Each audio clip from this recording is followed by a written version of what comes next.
workshop. So our first workshop for the year. By the way, my name is Chef Avery Manaloto. I'm so happy today kasi we're full house. This year, we will have the trend report.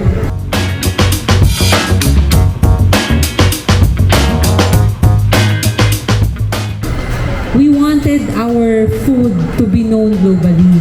If we latch on trends, it's not a fad, ergo, it will last. So today I'll be showing you very simple, hopefully simple recipes that you can use in your businesses.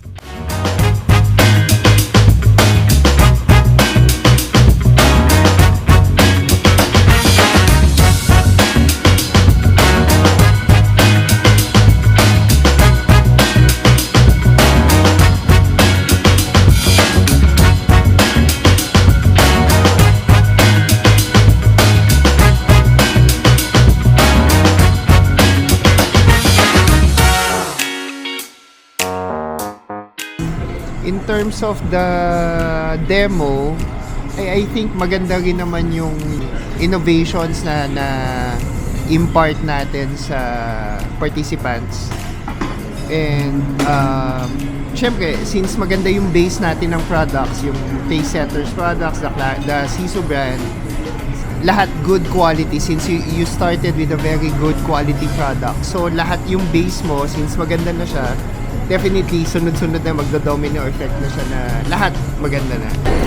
Hi, I'm Betty Cantiga from Blackberry Diner. We are located at 181A Maginhawa, and I'm also a member of Maginhawa Food Community. It was a very fun experience.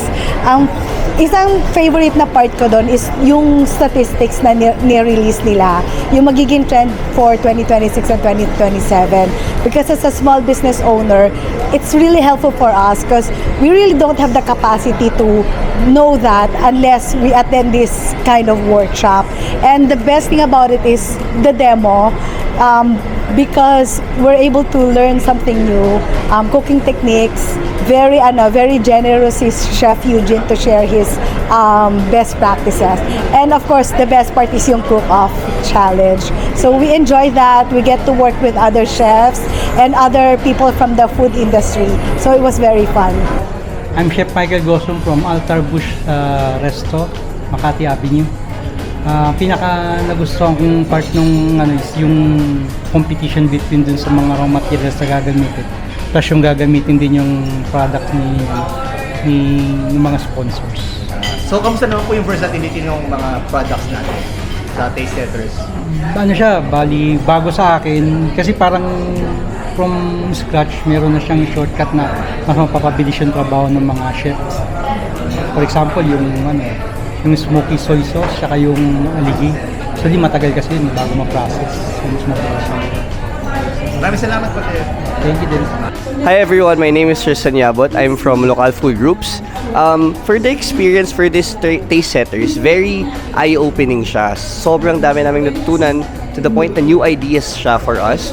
And at the same time, we learned a lot because we're able to use more products now from the brands that is here today. So, ano yung pinaka-favorite part ko ng workshop? Definitely the demos. Kasi learning every day is a new skill. It's a skill that we chefs have to have. Dapat lagi kaming open in learning.